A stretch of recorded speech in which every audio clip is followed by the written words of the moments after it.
Good morning. Welcome to Nigeria Now, showing on your digital first Pan-African news network, TOS Television. My name is Merciful Ajinamo. To analyze some stories this morning on the newspapers, of course, in Nigeria, is Adebayo Fajime. Good morning. Good morning. Welcome back from the holidays. Thank you very much. All right, to begin from the leadership newspaper this morning, from the very top, Presidency tackles Bishop Kukah, asks him to join politics. This is on page 7 of the leadership newspaper. Perhaps this is as a result of his constant and recurrent comment on the issues of the Nigerian state, talk about insecurity and things that are happening in the northeast, eastern part of the country. Do you think so? Foremost we need to know that the journey of a new Nigeria or Nigeria of our dream is not our responsibility of some certain people. It is a collective responsibility. And this Bishop Kukah, who is known for his constant critique of on this administration, you don't expect less from the presidency. But the truth of the matter is this bishop, this man of God, saying the truth or not? Of course, the man is saying the truth, because if you look at the statement he made here, especially yesterday, and what is happening in Nigeria, so of course the man is really making a lot of points. Right now, Nigeria is polarized. Unless we just want to deceive ourselves, there is nothing we can call unity. So the unity is badly injured. So, and in a lot of things like that, nobody is secured. Our economy is crippled. So what do you expect from from somebody like that? And it's not even the first person that will be saying something like that. So now for the presidency to tell him that he should join partisan politics, is just out of case. The man is saying the truth, and what he's saying is for Nigeria to be better informed in whoever is going to govern them come 2023.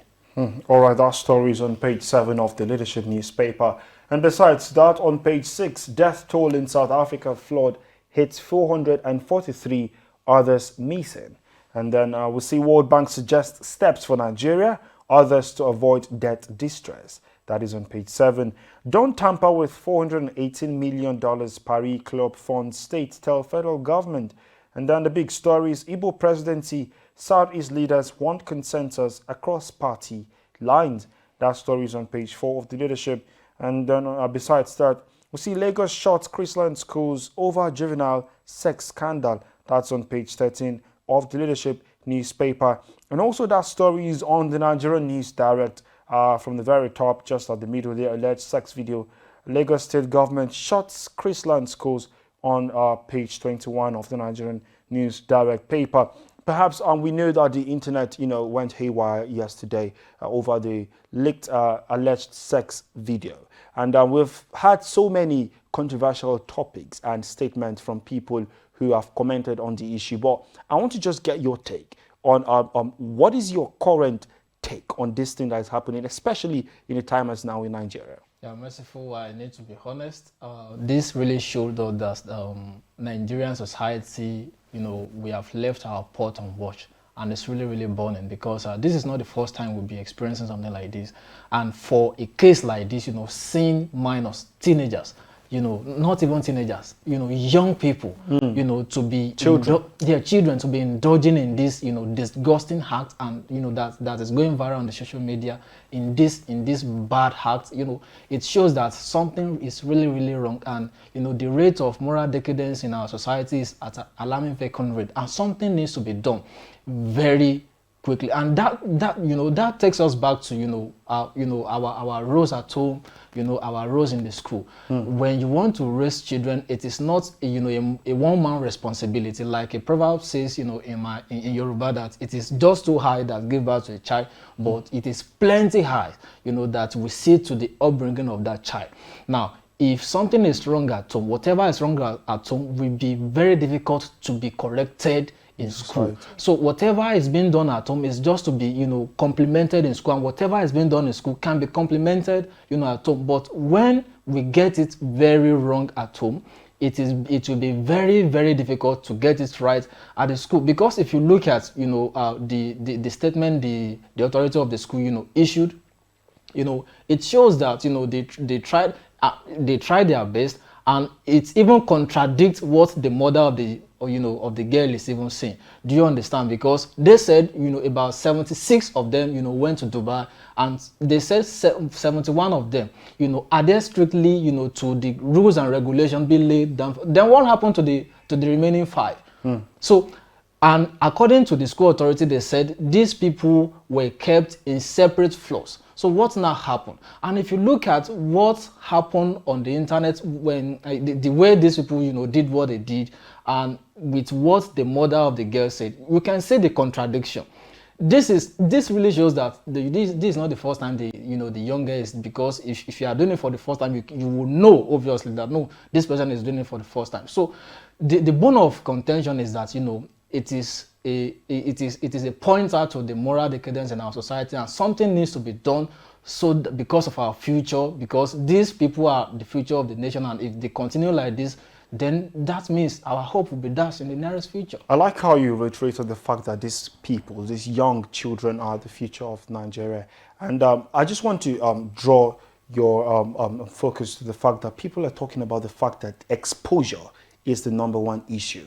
And if we do not try to curtail what these young people see, what they hear, and what they actually witness, we have to do these things to stop it. Because when children see something, they like to practice it, right? When children hear something and it's something that's different from what they know, they like to practice it. So what people is saying, basically what Nigerians are saying is what they have been exposed to is a major contributing factor. And the only way we can stop that is access to basic internet things, because of course we have regulators, but how well are these things functioning?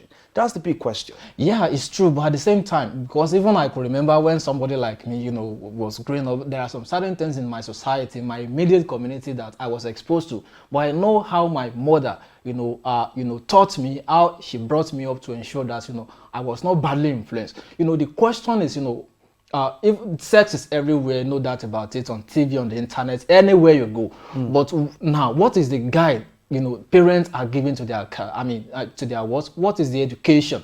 Do they even have the time to ensure that they raise up these children in a very godly way? There are so many parents outside there that they don't even care about their children. All they are all after is money. But at the end of the day, I've seen so many parents that after the money, the life of the children are just in jeopardy. So the issue is whatever. The issue is, no doubt about it, our society is in danger with all manner of things that we have now. But the whole responsibility lies on the parent. They need to give them not only Western education. Character is there, moral and everything that that will need to that they will need to that will sustain them as they are grown-ups. I think that is the way to go. Definitely, I do agree with you on that one. Of course, the big story on the Nigerian News Direct is $418 Paris Club loan refund, and that is any deduction will be illegal. Contempt of appeal, says the governors. And the writer says they were not parties to any suit on loan refund. Deduction may cause slip into bankruptcy for some fiscally fragile state. That's coming from Muda Yusuf. That story is on page 2 of the Nigerian News Direct paper. And then we move over, of course, to the Daily Trust newspaper. The big story: 53 commissioners, others resign in state as Buhari's ministers stay put. That it's on the front page right there. Continues on page 5 of the Nigerian Daily Trust newspaper for this morning. And before we come back to that story, the Nigerian Tribune says Afewa Balola to FG, suspend 2023 election, set up 6-month interim government. And of course, that's on the Nigerian Tribune big story there, page 23. On the Guardian, investors want more slice of 13.76 trillion naira pension assets in stocks. And then on the Nation, senators, reps to court sustain Electoral Act 84, subsection 12. Lawmakers file grounds of appeal, ask for accelerated hearing. And the Punch, 1,149 Nigerians killed. INEC suffers 42 attacks, decries rising insecurity. And I will go back to the Daily Trust newspaper.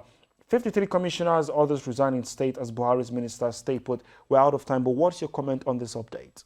If you want to lead people, the first thing you need to do is to lead by example. And, the Buhari's ministers are not really leading by example. According to Electoral Act 2022, it says that if you want to contest, that you have to do what? Resign. You have to resign. Days or weeks before. Yes, and we have seen some of, Buhari's aide, who really want to aspire, but yet they are yet to leave the office. So they are still there. So what example are you living or are you leading with? So this tells us that something is really wrong with this, because if you really want to show example, if you want to lead by example, to make that difference, to make that change that that they are touting, so they should have left that office now. As we have seen in other parts of the state, we have seen in Kano State, you have seen in Ekiti State, you have seen in Ondo State, and a couple of states like that. So I think it is high time for them. So one among them will even declare, for presidency today. And unfortunately, he's still in that office. So we have never heard of any of them, resigning or tender their resignation. It's just quite, very unfortunate. That story is on page 5. Of course, Carrie says no big deal. He get declared for presidency today, and it's against the law to remain in office, says Fagay, and that's on Daily Trust newspaper. You can also stay updated on our website, www.tostvnetwork.com. And of course, our social media handle is at TOSTV Network on Instagram, Facebook, and Twitter. Thank you, Adebayo, for joining us today. You're welcome. And thank you, viewers. Don't forget, we come your way again tomorrow, same time. My name is Merciful Ajinmo. Bye for now.